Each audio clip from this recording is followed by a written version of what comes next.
Nah faktanya kan tidak sedikit kita mendengar berita seperti tadi pagi saya dengarkan itu ada 2 gadis itu yang dia berhari-hari tak bisa berbuat apa-apa hanya bekal, air minum di samping jenazahnya ibunya yang meninggal yang sudah hampir membusuk gitu. Karena apa? Karena kemiskinan yang amat sangat, sedemikian sampai akhirnya dia tidak punya kuasa, tidak punya kekuatan apapun untuk bertindak dari sana. Nah ini terjadi yang kayak gini dan saya kira ini bukan hanya satu 2 tapi banyak.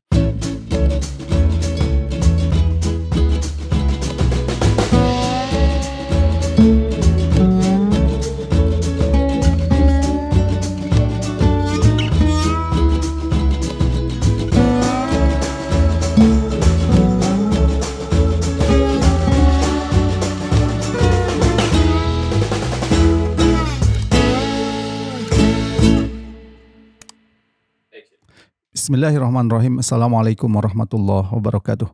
Pemirsa yang dirahmati Allah Subhanahu wa taala, kembali kita bertemu dalam program Fokus to the Point. Kali ini kita akan membahas pernyataan Presiden Prabowo terkait dengan kereta cepat Jakarta-Bandung atau WUS. Untuk itu kita akan memperbincangkan hal ini dengan Ustadz Ismail Yusanto. Assalamualaikum Ustadz. Waalaikumsalam warahmatullahi Presiden wabarakatuh. Prabowo mengatakan akan mengambil alih penuh ya atas proyek kereta cepat ini. Salah satu pernyataan yang penting menyatakan bahwa jangan hitung-hitung untung rugi, tapi lihat manfaatnya untuk rakyat. Karena dianggap ini termasuk dalam transportasi publik ya, di mana ini bagian dari public service obligation ya, kewajiban pelayanan publik gitu oleh negara. Bagaimana Ustadz Ismail melihat hal ini? Apakah kereta cepat WUS ini bisa masuk dalam kategori public service obligation? Ya, baik. Bismillahirrahmanirrahim. Assalamualaikum warahmatullahi wabarakatuh.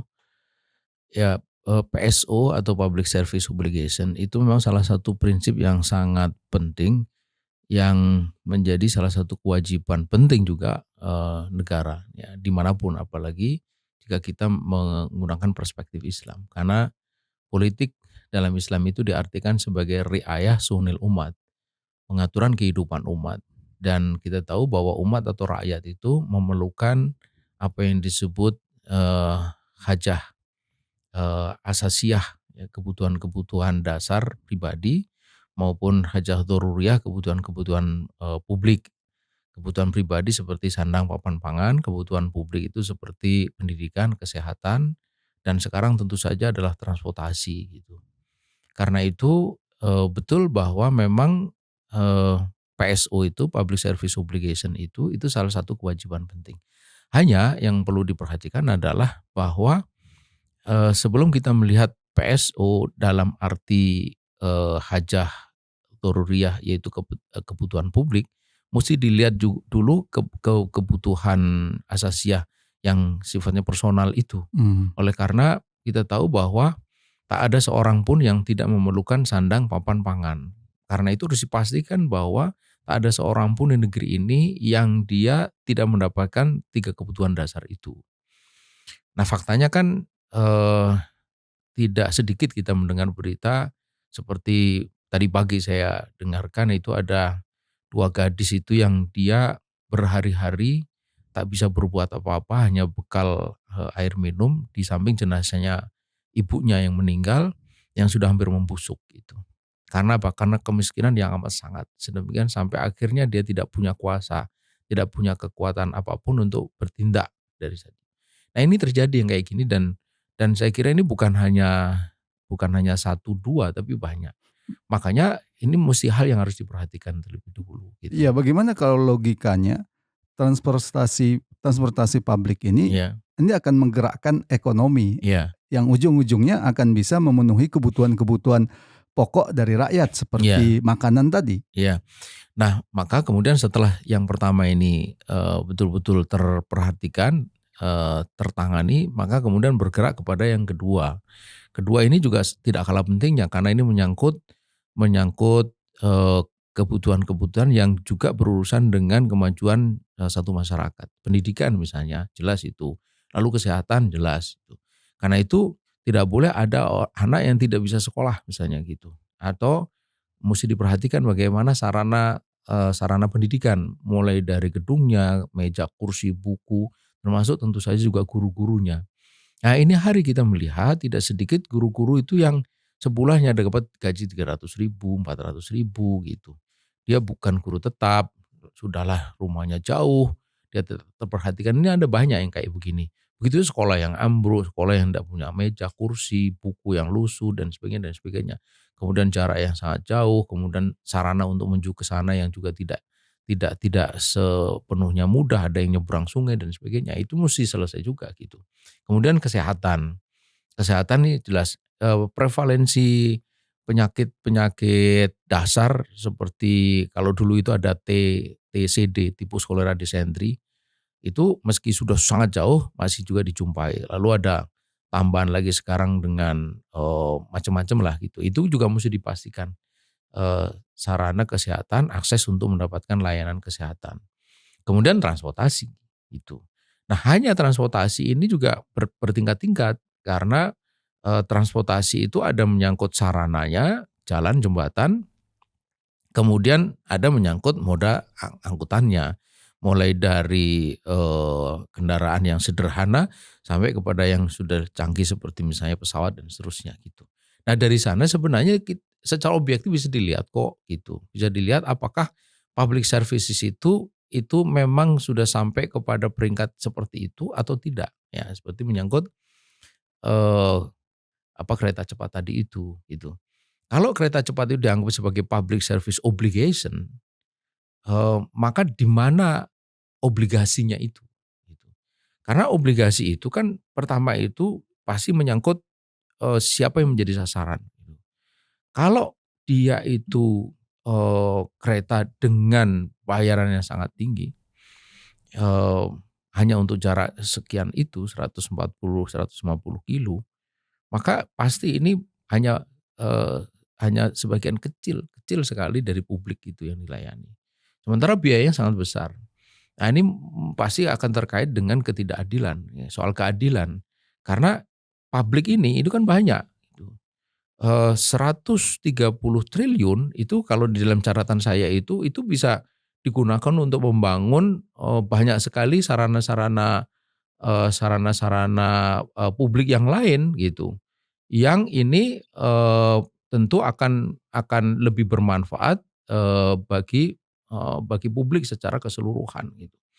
Nah, karenanya maka, ini musti diperhatikan yaitu antara satu, siapa yang mendapatkan manfaat, kemudian biayanya di atas, perhitungan perhitungan, prioritas gitu dan keadilan.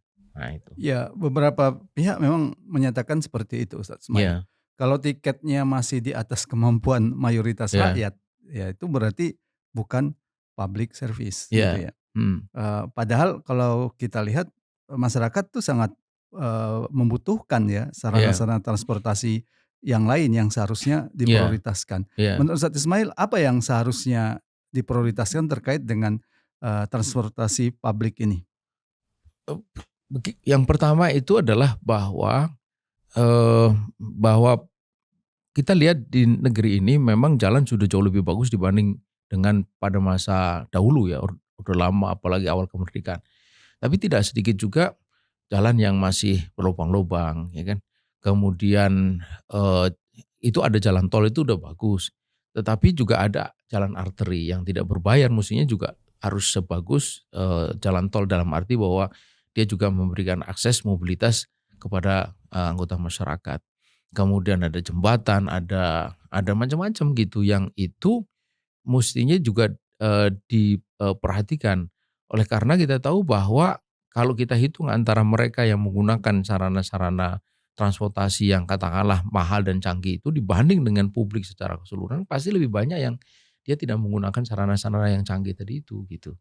Maka di sini pentingnya apa yang disebut keadilan tadi itu, Ya, ada beberapa ya, pihak juga mengkritik ya, infrastruktur seperti WUS ini mhm, sebenarnya cenderung menguntungkan kawasan perkotaan, iya, bahkan, pemilik modal besar seperti developer, investor properti di sekitar stasiun dan lainnya, bukan langsung menyentuh masyarakat miskin. Itu juga jadi pertanyaan, Ustaz Ismail. Makanya kemudian orang banyak balik menuding bahwa di balik proyek kereta cepat ini sebenarnya adalah proyek properti. Belum apa-apa kan udah diklaim bahwa stasiun Tegaluar Sumarekon, nah gitu. Jadi siapa di sana sudah ketahuan gitu. Sebelumnya itu ada Walini, itu ada mau direncana buka stasiun Walini, itu di sana ada lahan kebun teh yang akan didevelop menjadi sebuah kota mandiri, di mana di situ ada akses kereta cepat itu. Dari sini sebenarnya langsung ketahuan apa sebenarnya motif di balik itu gitu. Jadi tidak sepenuhnya ini public service obligation di dalam arti bahwa ini melayani kepentingan publik dalam arti luas atau publik yang luas, tapi lebih karena memenuhi intensi bisnis properti pada umumnya, pada khususnya gitu. Titik-titik yang memang itu sangat menggiurkan bila itu bisa dikembangkan menjadi kota-kota yang sangat mahal. Nah, ya ada muncul pertanyaan juga, Ustaz Ismail. Sejak awal Presiden Jokowi pada waktu itu menyatakan bahwa skema pendanaannya itu adalah business to business, gitu ya.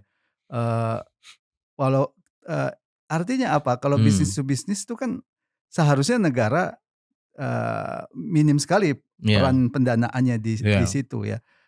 Sementara rata-rata yang disebut dengan public service itu pendanaannya sejak awal adalah negara. Ya, bagaimana Ustaz Ismail melihat ini? Artinya niat awal itu sepertinya kok bukan public service ya, karena sejak awal dikatakan ini business to business. Jadi istilah PSO, public service obligation itu kan baru muncul sekarang ini setelah diserang begitu rupa.